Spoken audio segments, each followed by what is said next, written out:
Que bom ter você aqui. Se inscreva em nosso canal e compartilhe essa mensagem com mais pessoas. Divida esse carinho. Em um mundo em que a graça é quase um conceito estrangeiro, precisamos de lembretes constantes da reorientação radical de nossos valores, prioridades, perspectivas diante da graça. Pense por um momento sobre a sua visão de Deus. Como Ele é? Qual é a expressão do seu rosto? Você já pensou em Deus sorrindo? Com frequência, nossas imagens mentais de Deus estão mais ligadas ao mundo separado da graça em que vivemos do que ao Deus sobre o qual lemos na Bíblia. Presumimos que Ele deve ser austero, distante, talvez relutante em perdoar. Mas se você rastrear as raízes da graça, encontrará um verbo que significa eu me alegro, eu estou contente. Deus se alegra conosco. Como o pastor que finalmente encontra a ovelha perdida, Deus se alegra quando nos vê. Para nos ajudar a entender como Deus é, devemos olhar em primeiro lugar para Jesus. Jesus era profundamente amado por aqueles que a sociedade rejeitava. Ele jantava com pecadores e repreendia os religiosos hipócritas. Ele tinha amigos, fazia refeições, ria, sorria, amava e chorava. Dentro da densa névoa de falta de graça que o cercava, Jesus era o ar fresco e refrigério, um vislumbre de amor genuíno e perdão incondicional, a face da graça. A humanidade muitas vezes tenta diluir ou mascar a graça escandalosa e consumidora de Deus. Você percebe em sua própria vida a poluição deste mundo distante da graça de Deus, obscurecendo sua visão de Deus hoje? Há algum ponto em que a verdade da graça divina esteja nebulosa? Reserve um tempo para orar, para o Espírito Santo soprar o ar fresco da graça em seus pulmões, abrindo seus olhos e mostrando-se mais uma vez a face da graça, que é Jesus. Que você seja o sorriso no rosto dele quando ele olhar para você hoje. Todos os publicanos e pecadores estavam se reunindo para ouvi-lo. Mas os fariseus e os mestres da lei o criticavam. Este homem recebe pecadores e come com eles. Então Jesus contou-lhes esta parábola.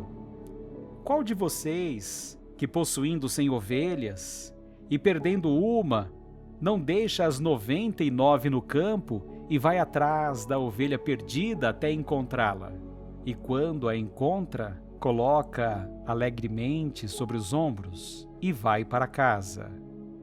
Ao chegar, reúne seus amigos e vizinhos e diz: alegrem-se comigo, pois encontrei a minha ovelha perdida.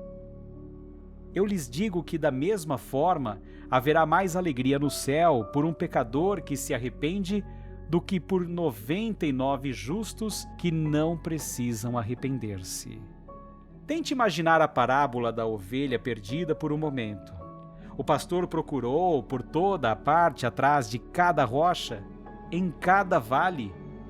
Exausto e perdendo a esperança, ele finalmente avista o tufo de pelo em um arbusto próximo. Aproximando-se, ele vê a ovelha que ama presa nos galhos, indefesa e sozinha. Imagina o alívio e a imensa alegria que o pastor sente ao soltar a ovelha e colocá-la sobre os seus ombros. Sentindo o peso da ovelha querida sobre o seu corpo, ele é tomado de imensa alegria. Ao voltar para casa, ele já não consegue conter a felicidade.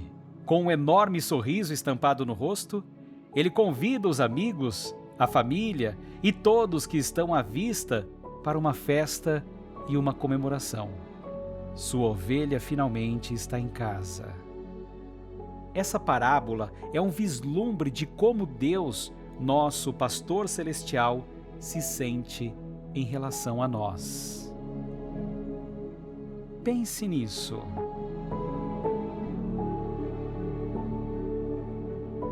O que você achou da mensagem de hoje? Nos conte, comente. A sua participação também é muito importante.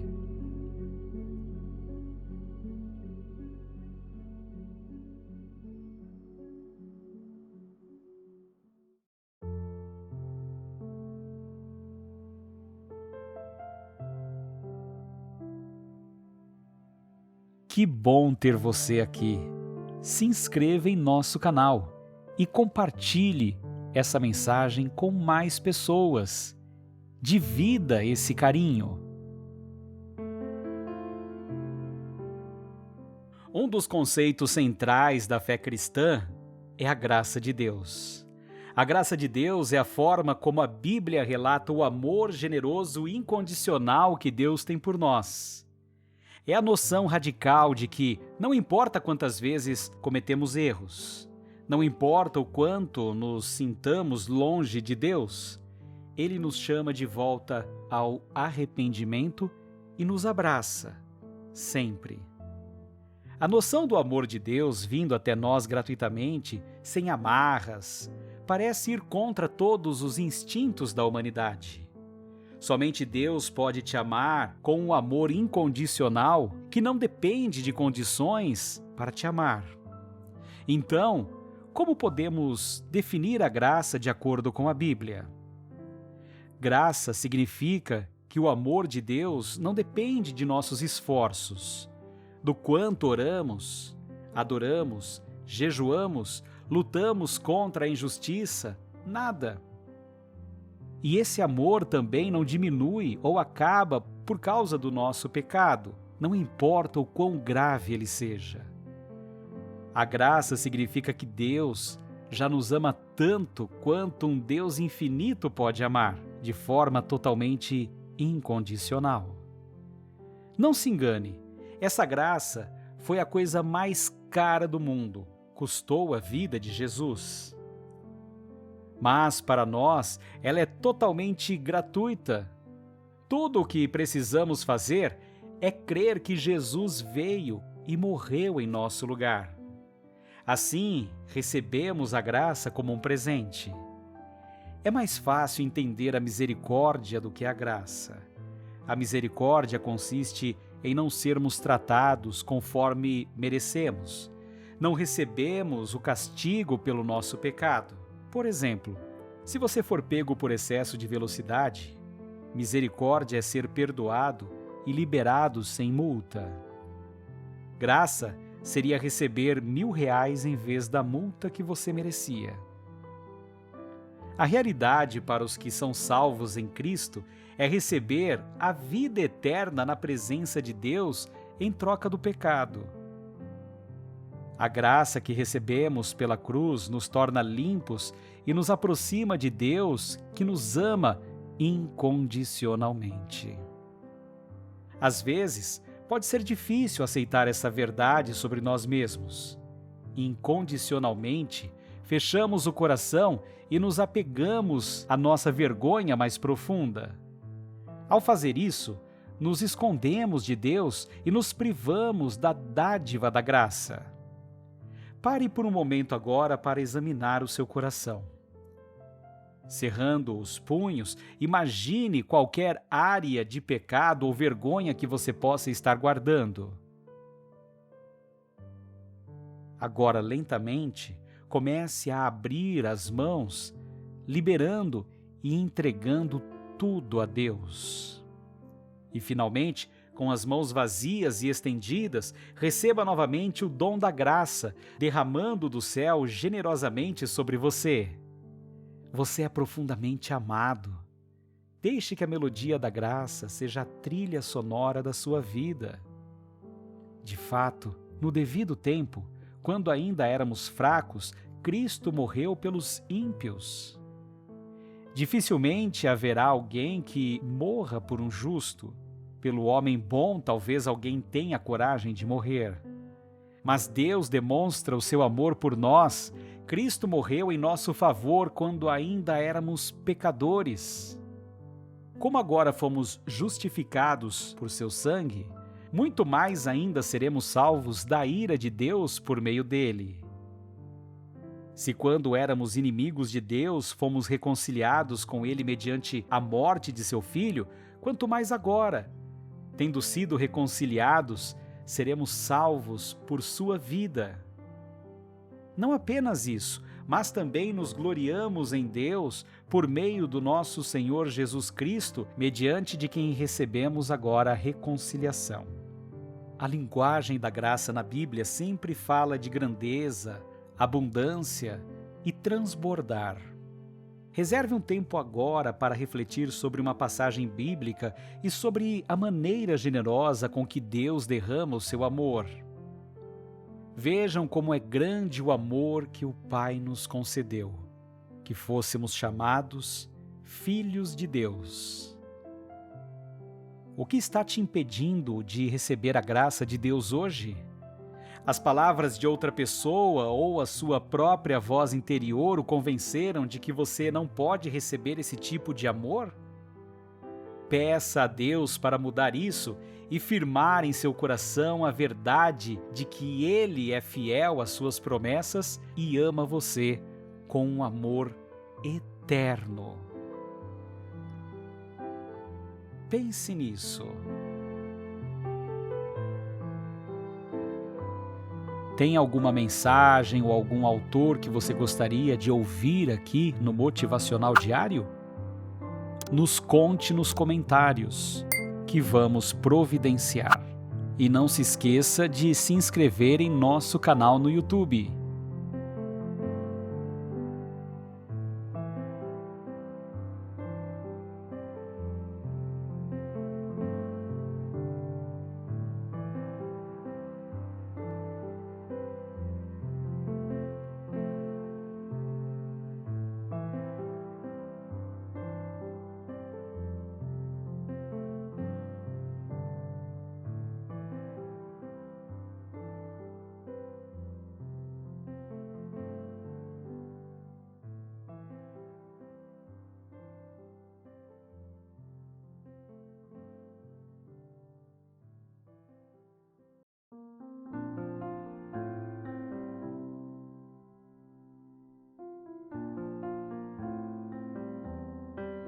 Quer tornar alguém feliz? Compartilhe essa mensagem, se inscreva em nosso canal no YouTube. Mesmo que você esteja passando por uma fase complicada em sua vida, não espere resolver todos os seus problemas para ser feliz. Mesmo no meio da maior tempestade do mundo, dedique algum tempo à reposição de suas energias. Sei que isso pode ser um pouco difícil, porque a sua mente vai se concentrar totalmente na resolução do problema.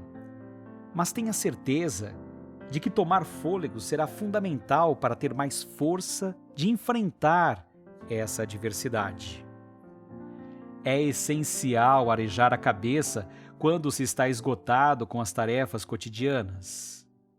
Por mais difícil que seja a situação, faça sempre alguma coisa para aquecer seu coração.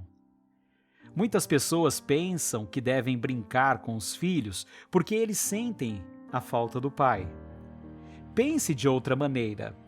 Perceba que você também está sentindo falta das crianças e que brincar com elas será muito bom para aquecer a sua alma e lhe dar mais força para superar os obstáculos.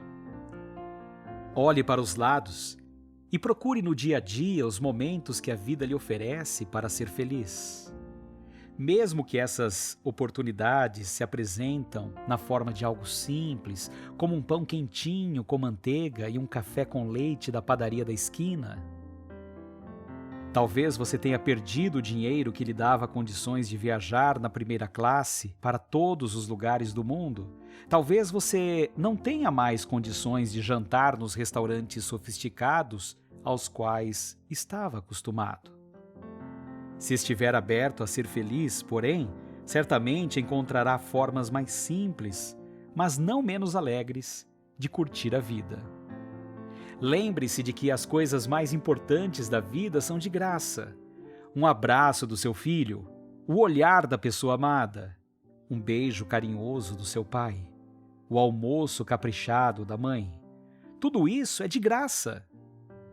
Muitas pessoas se perderam no dinheiro, deixando de lado as oportunidades de ser felizes, por incapacidade de perceber que ainda continuavam muito ricas apesar da perda dos bens materiais. Mesmo diante dos maiores dramas, não desperdice a oportunidade de curtir o sorriso do seu filho, um abraço carinhoso da mulher amada, uma conversa com o seu melhor amigo. E se nada disso estiver disponível nesse momento, digamos que você esteja num país distante, resolvendo alguma dificuldade, vá curtir o pôr do sol, o céu estrelado ou uma noite de luar. Se você estiver com insônia, tome um banho bem gostoso e veja o dia amanhecer. Lembre-se, todos os problemas têm solução, mas algumas delas podem ser demoradas. Portanto, enquanto você resolve suas dificuldades, não deixe de viver. Sua vocação é estar junto delas, pois você é uma delas e a sua luz interior é mais intensa do que a luz de milhões de sóis reunidos. Esse problema que você está vivendo é simplesmente uma nuvem no seu caminho ao infinito.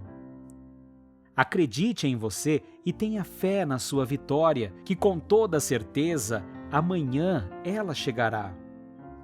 A fé é o melhor alimento dos campeões. Ter fé é acreditar na vida mesmo quando tudo é adverso. Ninguém precisa de fé quando tudo está dando certo. Ter fé é acreditar que a luz brilhará mesmo na escuridão mais tenebrosa. Ninguém precisa de fé quando o horizonte está totalmente aberto. Ter fé é acreditar na sua capacidade mesmo no meio de uma sucessão de derrotas. Ninguém precisa de fé nas vitórias, porque elas são a própria realização da fé que você teve quando começou um projeto. Ter fé é acreditar que Deus está sempre ao seu lado, mesmo nos momentos de maior angústia. Pois o verdadeiro pai não é aquele que faz a prova para o filho, mas o que torce por suas conquistas. Ter fé é fazer o seu sonho acontecer, mesmo quando todas as pessoas em sua volta não apostam um centavo em você. Ter fé em qualquer circunstância. Acredite sempre na sua capacidade de virar o jogo e tenha certeza de que o universo nunca o abandonará.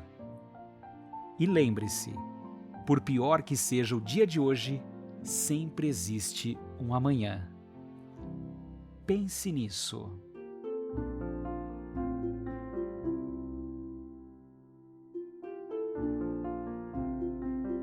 Esperamos que estas mensagens estejam fazendo diferença em sua vida, que você tenha aproveitado. Compartilhe com pessoas que também precisam ouvir essas mensagens e peça para se inscrever em nosso canal.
a esperança pode parecer um conceito vago. Algo entre o otimismo e o pensamento positivo, a esperança pode muitas vezes parecer que escapa facilmente pelos nossos dedos. Uma grande escritora escreve a esperança como a coisa com penas que pousa na alma. O problema, é claro, com coisas emplumadas, é que elas tendem a se assustar e voar rapidamente. A definição bíblica de esperança é radicalmente diferente. Um trecho bíblico do livro de Hebreus, o autor descreve a esperança como âncora para a alma, firme e segura. Alguns a chamam de esperança certa. A esperança bíblica é amplamente diferente do pensamento positivo ou do otimismo. Ela é robusta, estável, confiável, segura. Isso porque é baseada no caráter e nas promessas de Deus. Pare um momento para imaginar a âncora de um navio. As âncoras são pesadas, sólidas e confiáveis. Elas são projetadas para que você possa apostar sua vida nelas. E o propósito de uma âncora é duplo: manter o navio de deriva fora de curso e acionar estabilidade durante uma tempestade. Assim como os navios no mar, Deus sabe como facilmente podemos nos desviar. Sem uma âncora segura nos firmando, nosso coração facilmente se desvia do curso, nos afastando de nossos objetivos, de nossos relacionamentos, ou mesmo de Deus. Você já teve a experiência de nadar no mar, pensar que não se moveu muito, mas de repente, enquanto você procura a linha da costa para ver para onde voltar, percebe que a maré o levou muito mais longe do que você pretendia ir? Se Deus é o ponto na costa e queremos permanecer fixados nele, a Bíblia diz que a esperança é a âncora que nos permite permanecer onde queremos estar. Âncoras também são usadas para adicionar estabilidade em uma tempestade. Quando atravessamos temporadas difíceis e nos sentimos abatidos pelas ondas, a Bíblia diz que a esperança é a âncora que se prende no leito rochoso do fundo do oceano e nos permite permanecer seguros, firmes e estáveis apesar de nossas circunstâncias. Quando você está com dor, desesperado ou sentindo medo, qual é a sua âncora? A que você se apega para recuperar a sua estabilidade e paz? A Bíblia diz que, se fizermos da esperança nossa âncora, seremos firmes e seguros. Conheceremos a tranquilidade interior apesar da turbulência externa. Este trecho nos lembra hoje de nos apegarmos à esperança. Mas a maravilhosa boa notícia é que não apenas seguramos a esperança nos segura.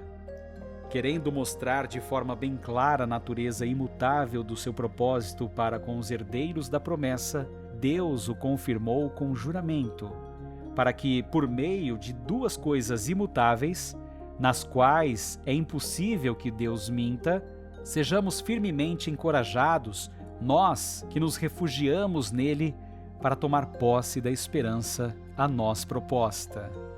Temos esta esperança como âncora da alma, firme e segura, a qual adentra o santuário interior por trás do véu, onde Jesus, que nos precedeu, entrou em nosso lugar, tornando-se sumo sacerdote para sempre, segundo a ordem de Melquisedeque.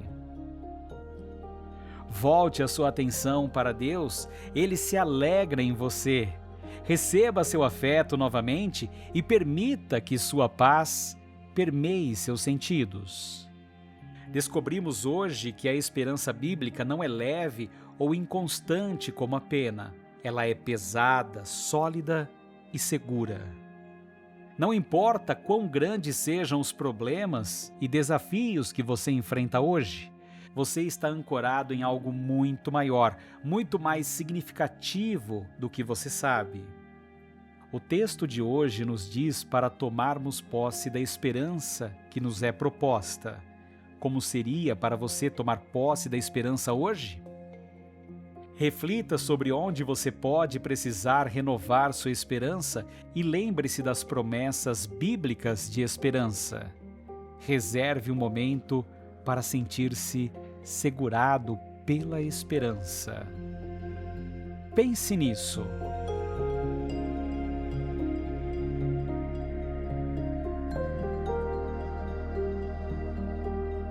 Esperamos que estas mensagens estejam fazendo diferença em sua vida, que você tenha aproveitado.